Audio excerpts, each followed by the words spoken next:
삼불교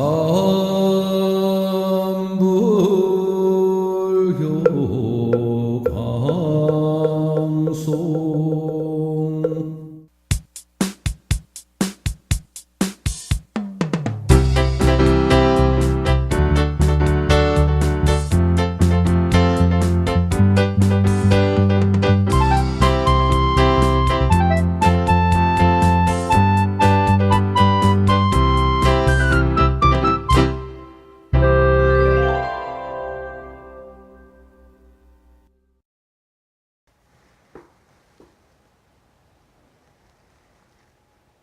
반갑습니다. 해명입니다.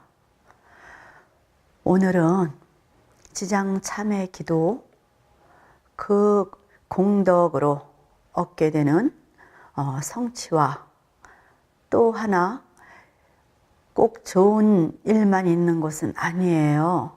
지장 기도를 중도에 끝내지 못하고 중도에 회항하는 경우도 있습니다. 이 예를 들어서 그러한 부분들을 오늘은 말씀드리고자 합니다.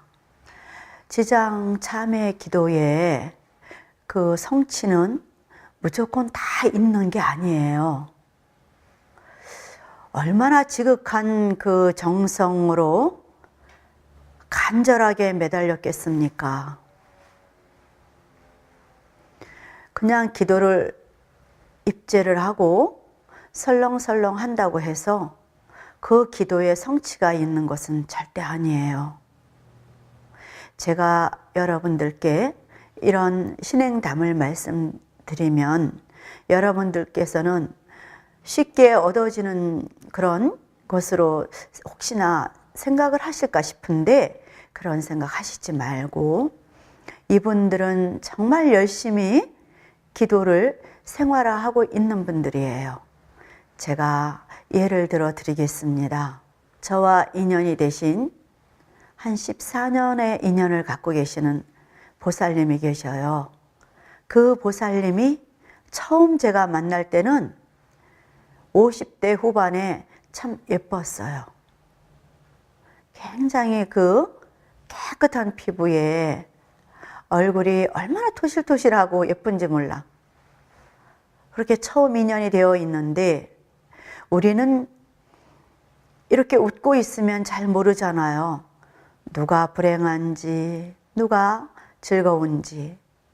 그러나 그 사람 한 사람의 대화를 나누다 보면 공통점이 있습니다. 다 똑같아요. 가정마다 들어가 보면 걱정거리 없는 집이 없어요. 이 보살님도 마찬가지예요. 제가 처음에 이 보살님이 제가 있는 곳을 지나다가 우연한 인연으로 들어오셨어요. 그리고 기도를 시작하시게 됐는데 처음엔 아무 말씀이 없으셨어요. 스님, 제가 기도를 하면 안 될까요? 무슨 기도를 하시고 싶으십니까? 스님께서 저를 보실 때 제가 어떤 기도를 했으면 좋겠습니까? 그때만 해도 제가 조금 어리다 보니까 저도 모르게 보살님은 지장 참회 기도를 하셨으면 참 좋겠습니다. 그럼 그렇게 하겠습니다. 몇 번 드나드시고는 바로 기도를 시작하시게 됐어요. 그런데 이 보살님과 두 분이 저희 이 절에 오시게 됐는데 두 분이 매일같이 똑같은 시간에 오셔서 기도를 하고 가셨어요.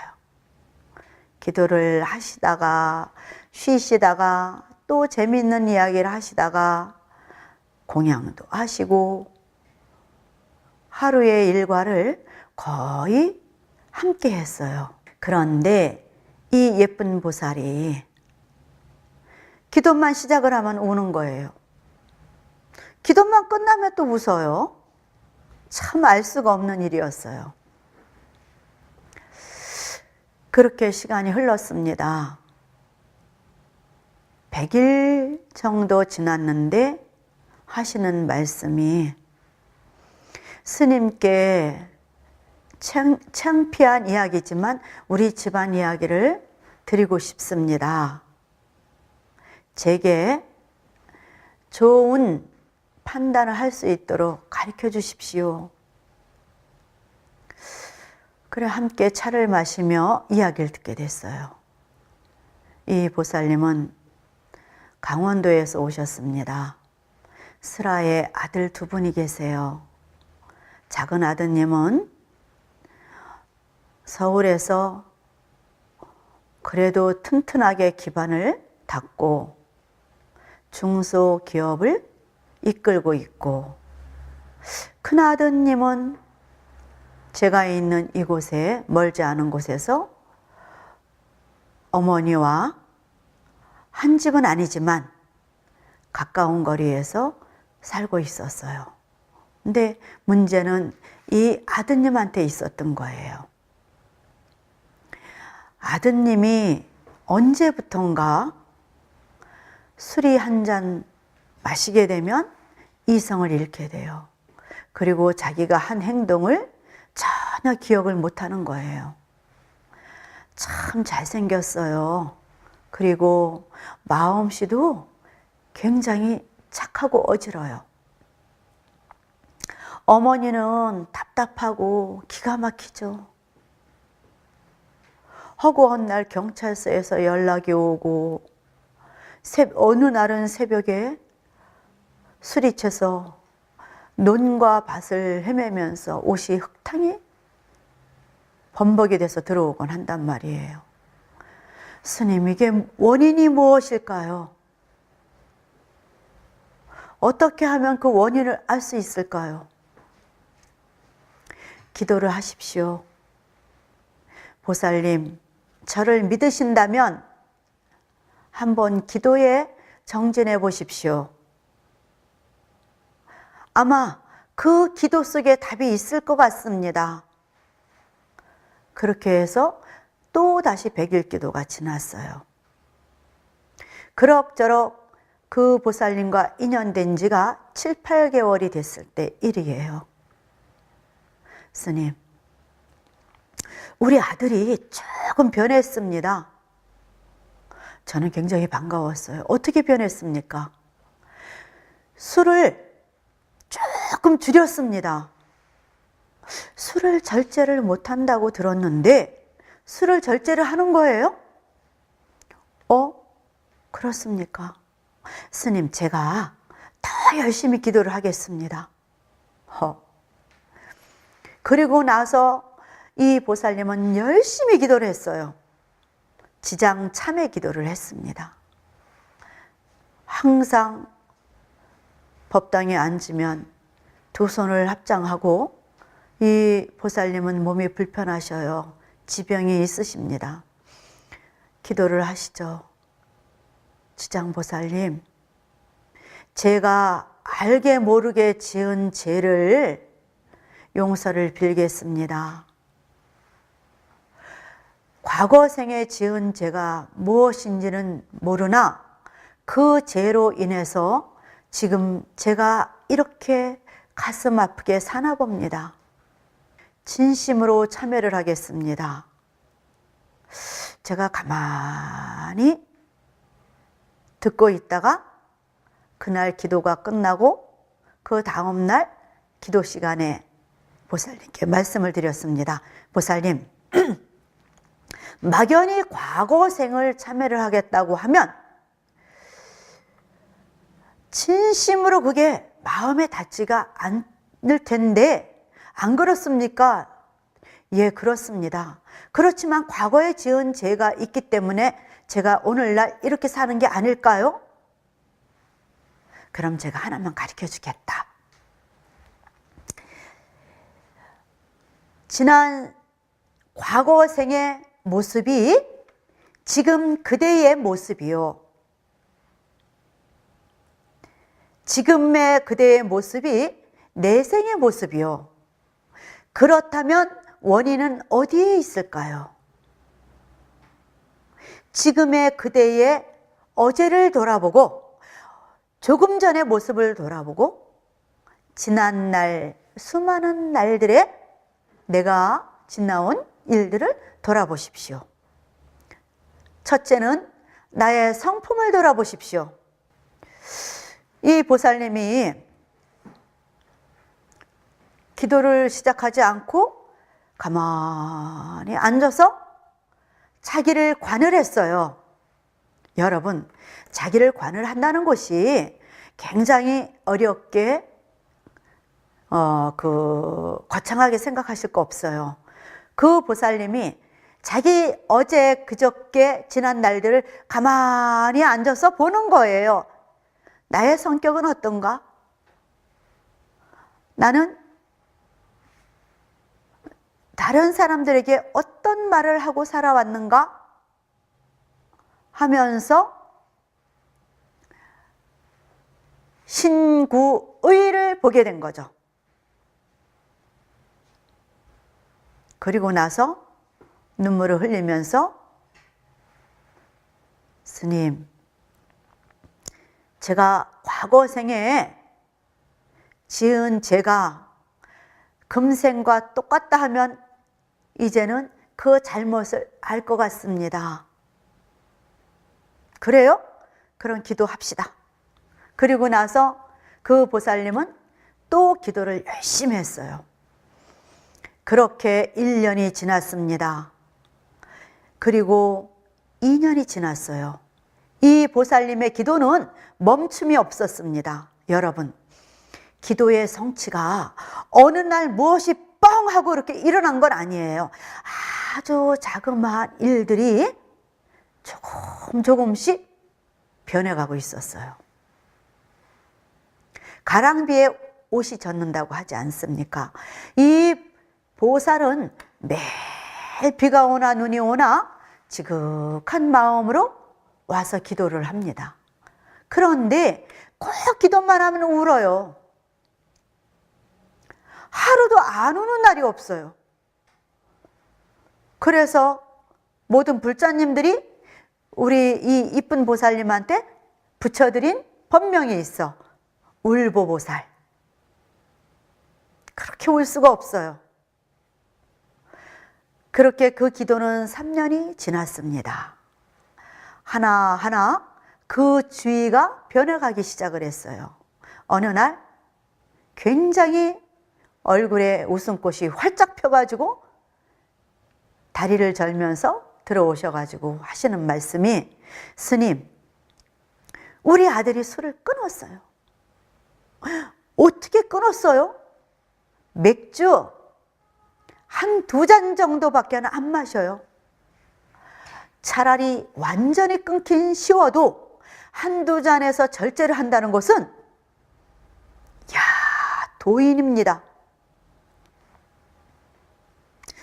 제가 물어봤어요. 더 마시고 싶다고 하지 않습니까? 아니요. 참아진다는데요? 이야, 대단하다. 원인이 어디에 있었을까? 제가 혼자 생각을 하죠. 그리고 세월은 또 흘렀습니다. 그 아드님만 변한 게 아니고 그 아드님의 자식, 그 아드님에겐 아들 셋이 있었는데 그 아들 세 녀석이 다 엄청 착하고 공부를 엄청 잘해요. 그리고 할머니를 잘 따라요. 여러분, 할머니를 잘 따른다는 것은 부모님에게 교육을 제대로 받았다는 거예요. 어른을 공경할 수 아는 그 반듯함. 그럭저럭 세월이 흘러서 한 8년이 지났습니다. 스님, 아들이 빌라를 하나 사려고 하는데 어느 쪽으로 갔으면 좋겠습니까? 자, 여러분, 저의 대답이 어땠을까요? 이렇게 대답했어요. 아드님이 어느 쪽으로 가고 싶어 합니까? 모르겠습니다. 스님께서 가르쳐 주시는 대로 간다고 합니다. 아니다. 아이들 생활하기 좋은 곳, 아이들 학교와 가까운 곳, 몇 가지 예를 들어줬습니다. 그렇게 가도 괜찮을까요? 괜찮습니다. 여러분, 우리 불교는 생활불교예요. 우리의 일상이 편안하게, 우리 생활에 걸림이 없을 때, 그것이 아름다운 종교예요. 그래서 정말 지나가면서 보니까 괜찮은 자리에 빌라를 구입을 해서 거기에서 새로운 생활이 시작이 됐어요. 여러분, 이 보살님은 굉장히 무던해요. 그리고 하나하나 주위가 편안하게 변해가고 있었어요. 지금도 이 보살님의 기도는 멈춤이 없습니다. 처음에 이 보살님에게 제가 드린 말씀이 있어요. 저는 61살까지만 살게 해달라고 항상 기도를 했는데, 스님, 제가 61살이 됐는데 너무너무 불안합니다. 그래서 제가 말씀드렸죠.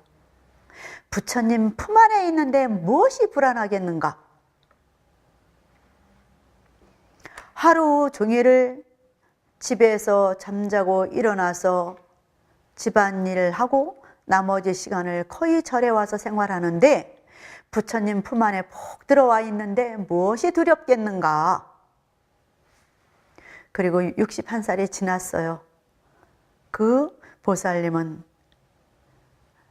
불과 몇 달 안 남았습니다. 70을 바라보고 있어요. 그런데 그 보살님은 지장 기도를 제가 그 보살님께 10,000번이라는 지장경 독경의 기도를 드렸어요. 여러분, 하루에 지장경 1독씩만 해도 1년이면 365번이에요. 10년이면 3650번인데 10,000번을 어떻게 계산해야 될까요? 그럼 그분은 근 100살이 다 되도록 읽어야 되는데 가능할까요? 가능합니다. 이 보살님이 하나하나 주의가 변해가면서 여기에서 탄력을 받았어요. 오로지 믿음밖에 없다. 이분이 하루에 지장경을 3독, 4독, 5독까지 했어요. 억지로 하고자 하는 게 아니고 즐거운 마음에서 그렇게 재미있을 수가 없대요. 지장경을 보고 있으면 너무 재미있고, 어느 소설이 이렇게 재미있고, 어느 만화책이 이렇게 재미있을까? 어느 영화가 이렇게 재미있을까? 이제 8,000번을 지났다고 합니다. 이분은 지장경을 독경하고 있으면 이분 머릿속에서는 한 편의 드라마가 그려지고 한 편의 영화가 찍히는 거예요. 억지로는 못하죠. 스님, 10,000번을 회양할 수 있을 것 같습니다. 기도는 저는 그분에게 기도의 방법을 가르쳐 준 것뿐이에요. 기도는 그분이 하셨습니다.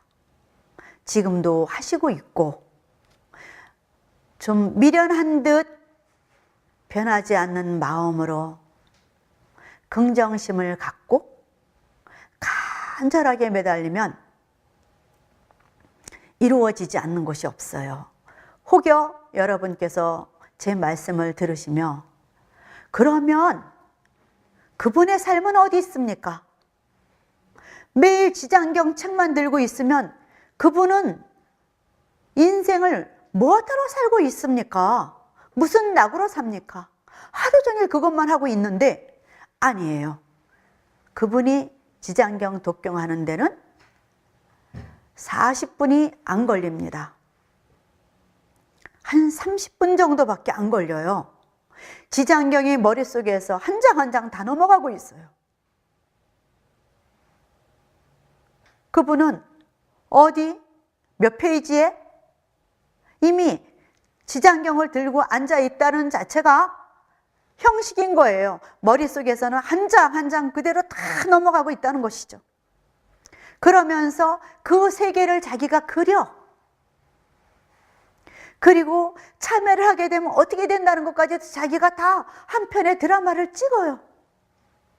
그렇게 기도하는데 하루에 한 2시간 정도밖에 안 걸려요. 그렇다면 이분 말씀은 이래요. 24시간 중에 2시간을 내가 이렇게 투자를 해서 22시간이 행복할 수 있는데 못할 게 무엇이 있습니까? 어떻게 생각하십니까? 지금도 그분의 기도는 멈춤이 없습니다. 그리고 이제 두 번째 예를 들어드리겠습니다. 제가 드리는 말씀들은 모두가 다 생활의 불교예요. 지장 참회기도 역시도 여러분 생활이 윤택해지고 여러분 가정마다 화목해지기를 바라는 마음에서 저는 여러 불자님들께 이렇게 가르쳐 드리는 거예요. 자, 두 번째 예를 드릴게요. 한 8년 전에 있었던 일입니다. 어느 처사님이 저희 절에 열심히 다니셨어요. 그분은 기도와는 조금 거리가 멀었어요. 그냥 절에 드나들면서 절의 사소한 일들을 도와주고 하는 그 재미가 그분한테는 그게 취미였고 낙이었나 봐요. 열심히 잘 드나들다가 어느 날 그 노모님께서 돌아가셨어요. 그래, 제게 49제를 올리고자 합니다. 제가 49제에 대해서 아는 만큼 설명을 그동안에 충분히 해드렸기 때문에 꼭 중요하다고 느낀 것이죠. 그래서 49일 동안 어머님을 법당 영단에다 잘 모셔드리고 저는 열심히 기도를 드리고 불공을 드렸어요. 그 처사님 집에서 제가 있는 곳까지 거리가 한 24, 5km 정도밖에 되질 않아요. 가까운 거리라고 할 수 있죠. 매일같이 그 처사님은 오셔서 어머님께 잔도 올려드리고 평상시처럼 대화도 나누고 그렇게 돌아갔어요. 그리고 77제를 정말 지극하게 올려드렸습니다. 여러분, 매일 상주하다시피 하는데 소홀하겠습니까? 그 지극한 마음인들 제가 한치의 오차도 없을 만큼 정성껏 제 간에는 모셔드렸어요. 그런데 77제마다 다른 형제들은 오는데 그 처사님이 맞은데 그 부인, 맏며느리인 그 부인께서는 오지를 않아요. 물어봤죠. 왜 보살님은 안 오십니까? 바빠서요. 일요일인데 무엇이 이렇게 바쁩니까? 예, 어디도 가고 직장에도 가고 그렇습니다. 그 7번 중에 6번 중에 한 번이라도 참석을 할 수가 없습니까? 대답이 없죠. 그리고 막째 날은 그 맏며느리인 그 보살님이 동참을 했습니다. 지극하게 49제는 원만히 잘 회양을 했어요. 그리고 그 형제분들은 제게 고맙다고 인사를 하고 돌아가셨고, 며칠이 지나고 그 처사님이 저를 찾아왔어요. 얼굴은 굉장히 어두운 표정으로 저를 찾아왔습니다. 무엇인가 심상치 않음을 저는 느꼈죠. 그래서 차를 한잔 나누며 무슨 이야기입니까? 여러분, 지금부터 여러분 잘 들어보십시오. 그리고 여러분께서도 냉정하게 한번 판단을 해보세요. 자, 막제를 지내고 돌아갔는데 그 집 그 보살, 그 맏며느리인 그 보살님 꿈에 온몸에 시커먼 개미 새끼 같은 버러지들이 다닥다닥 붙었다는 거예요. 꿈을 깨고 나서 이 보살이 이 남편인 처사한테 신경질을 부렸다는 거예요. 그렇게 잘 지냈는데 왜 이렇게 됐느냐? 이 처사는 듣고 쫓아온 거죠. 49제 잘못 지냈다고. 저는 그 말을 들으면서 와, 정말 불보살님께서 제대로 보여주셨구나. 딱 맞다. 이렇게 생각했는데 어떻게 그 처사님은 그런 생각을 못했을까요? 그 후로요, 49제 잘못 지냈다고 그만 인연이 끝나버렸어요. 이 이야기를 제가 발설을 한 게 아니고 그 처사님이 여러 불자님들한테 그 얘기를 다 했단 말이에요. 그러면 다른 불자님들이 그 처사님 이야기에 어떤 답변을 했을까요? 그 보살님들 말씀이 나중에 후담으로 제게 전해주는데 아무도 대답을 안 했대요. 할 말이 없었다는 거죠. 여러분 어떻게 생각하십니까? 저는 제일 정확히 그 처사님의 부인인 보살님이 보신 거라고 생각해요. 그 가까운 거리에서 지극한 마음으로 못 오시면 집에서라도 한편에 지장경이라도 독경해드리고, 그것마저 힘들면 우리가 많이 알고 있는 반야신경 한 편이라도 어머님을 위해서 독경해 드렸으면 어땠을까? 평상시에 어머님께 불효하고 소홀했던 그 며느님에게 꿈에 결국은 그러한 선몽을 하게 된 게 아닌가 싶습니다. 이 이야기를 여러분께 드리면 여러분들 각자가 아마 답이 나오지 않을까 싶습니다. 그리고 생활 기도예요. 제가 이 기도를 말씀드릴게요. 여러분 한번 들어보세요. 이 이야기는 불과 얼마 전에 있었던 이야기예요. 작년 정초에 그 울산에 사시는 우리 젊은 불자님 네 분이 제게 신년 인사를 왔어요. 뭔지 모르게 바라보고 있는 제 눈빛이 불안했어요. 그래서 제가 그 두 분을 붙잡고 조심스럽게 말씀드렸죠. 기도를 좀 하시면 안 되겠습니까? 보살님 말씀이 얼마나 하면 될까요? 한 일주일 하면 될까요? 아니요. 1년이요.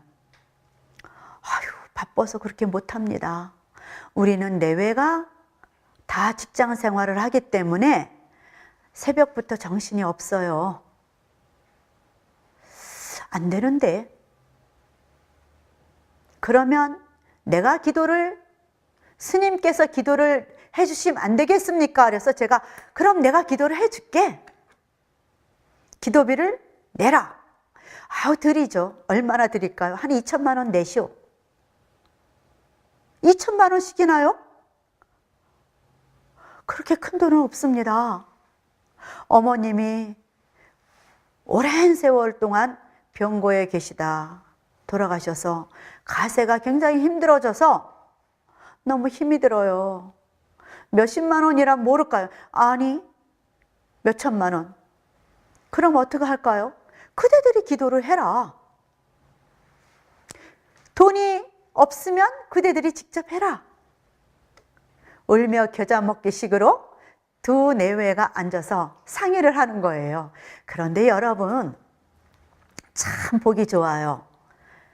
그 부부는 너무 금실이 좋아요. 좋고 저와의 한 5년의 인연인데 한 번도 두 분이 말다툼하는 걸 보지 않았어요. 그리고 그 보살님이 언제나 남편 이야기 속에는 끼어들질 않아. 그리고 말도 다소곳해. 이렇게 바라만 봐도 이 집안의 그림이 분위기에서 나타나요. 아, 참 괜찮은 부부다. 70년대의 우리 부모님 모습이다. 참 예쁘게 산다. 그렇게 생각을 했는데 두 분이 열심히 의논을 하는 거예요. 앉아서요. 가만히 차를 마시면서 바라보고 있었죠. 스님, 꼭 해야 되나요? 꼭 해야 됩니다. 해야 되는 이유가 뭘까요? 그 이유는 그대가 스스로 알게 될 것이다. 그래서 그 보살님에게 매일 새벽에 일어나서 금강경 5편을 독경을 하시오. 기가 막히죠? 금강경 한 편 읽는데 얼마나 걸릴까요? 하기 싫으면 마시고 억지로 하는 기도는 기도가 아니다. 간절한 마음으로 나에게 어떠한 태풍이 불어올지 모르니 저는 우리 가정의 평화를 위하여 하겠습니다. 이 마음으로 하시오. 이 보살님은 기도를 입제를 하고 갔습니다. 그 이튿날부터 새벽에 일어나서 금강경을 읽기 시작을 했는데, 자 보십시오. 집에 가서 남편은 시간을 재고 보살님은 기도를 한 거예요. 금강경 한 편 딱 읽는데 40분이 걸렸대요. 오호, 큰일 났다. 이거 작은 일이 아니다. 그렇지 않겠습니까? 한 편에 40분이면은 이거 시간이 얼마가 걸리겠습니까? 그래서 새벽 2시에 일어나가지고 6시까지 금강경을 읽었다는 겁니다. 천수경 읽고 금강경 읽고 발언문 읽고 나니까는 6시가 다 됐다는 거예요.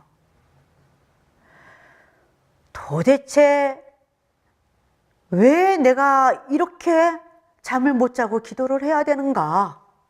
그러나 스님께서 말씀하실 땐 무엇인가 반드시 있다. 해봅시다. 그리고 시작을 한 것이 한 일주일 되니까 30분으로 줄고 또 한 20일 되니까 20분으로 줄고 그럭저럭 한 달이 되니까 10분으로 줄은 거예요. 금강경 5번을 독경하고 나니까 1시간이 걸리더라는 얘기죠. 그렇게 기도를 열심히 했습니다. 기도 발언문을 할 때 무엇인가 모르지만 우리 스님께서 날 보고 금강경을 열심히 독경해야 된다 하니까 저는 합니다. 두렵습니다. 제발 이 두려움의 마음을 편안한 마음으로 바꿀 수 있게 지혜를 주십시오. 이렇게 기도를 했어요. 하고 6월 중순경이 됐습니다. 전화가 왔어요. 스님, 큰일 났습니다. 예, 제 남편이 우리나라에 손꼽히는 그룹의 근무를 하고 있는데 명퇴를 해야 된다고 합니다. 전부 명퇴의 명단이 공개가 됐습니다. 어떻게 하면 좋겠습니까? 7월 말까지 명퇴를, 늦어도 8월까지는 명퇴를 해야 된다고 합니다. 아이 대학생이 둘이에요. 우리 집 형편은 너무 힘들어요. 스님, 저 어떻게 해요?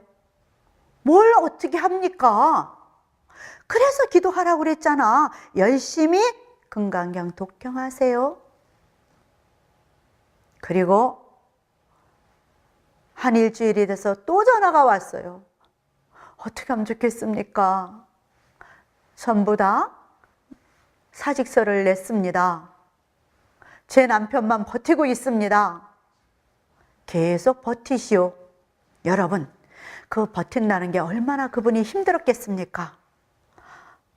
저를 찾아왔는데 얼굴은 새카맣게 탔고 바짝바짝 마르고 까칠하고 두 내외가 손을 꼭 잡고 왔어요. 가만히 제가 들어오는 걸 보면서 저 두 손을 꼭 잡고 오는 거 보니 괜찮다. 빙긋이 웃었죠. 그 보살님이 좀 애교가 있어요. 스님, 우리는 지금 지옥인데 왜 웃으세요? 너무 예뻐서 웃었다고. 그리고 이 보살님은 또 돌아갔습니다.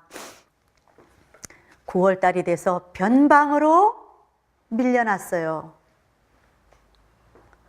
그리고 꼭 참고 12월까지 있었죠. 그때 제가 그 처사님에게 한 말이 있어요. 자, 불자님, 내 말을 잘 들으시오.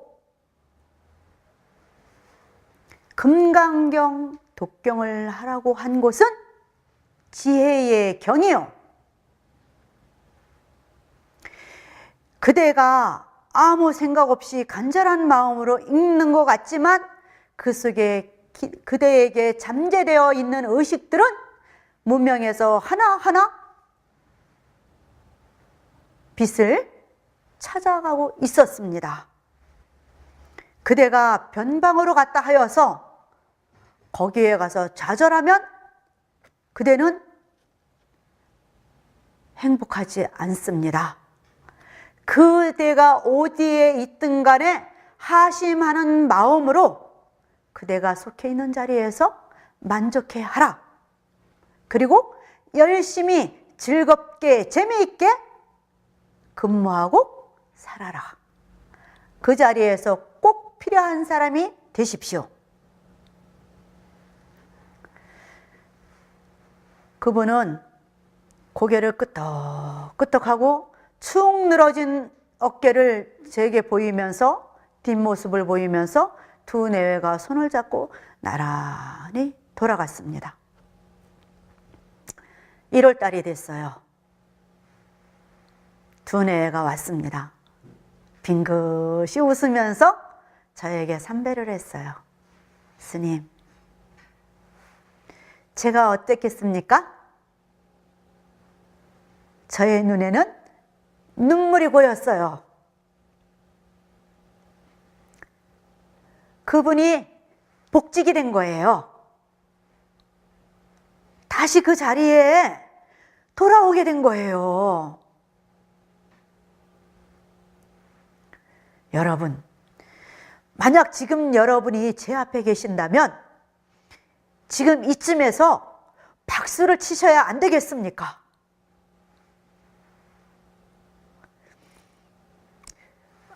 저는 아무 말도 하지 않았고 그분들도 제게 아무 말도 하지 않았어요. 스님, 고맙습니다. 열심히 살겠습니다. 그래서 제가 그랬죠. 이제는 기도를 그만두시지요? 아니요, 안 됩니다. 해야 됩니다. 그래? 여러분, 그분들에게는 생활불교가 되었어요. 지금도 매일 아침 조금 일찍 일어나서 기도를 하고 있단 말이에요. 무엇을 위해 하는 기도입니까? 어떤 기적을 바라고? 아니에요. 우리 하루하루 일상이 무탈하고 오늘 하루하루가 편안하면 그것이 부처님의 값이고 그것이 우리가 추구하는 행복이라는 것이에요. 그래서 여러분, 불교는 어떻습니까? 여러분들이 믿고 열심히 수행 정진하면 여러분의 삶이 아름답고 행복한 곳이에요. 그래도 불교가 어렵습니까? 불교 참 쉽죠? 여러분, 제가 드린 말씀에 여러분 마음에 많이 공감이 됐고 좀 도움이 되셨습니까? 다음 시간에 또 다른 신행담으로 여러분을 찾아뵙도록 하겠습니다. 자, 여러분, 우리 모두 성불합시다.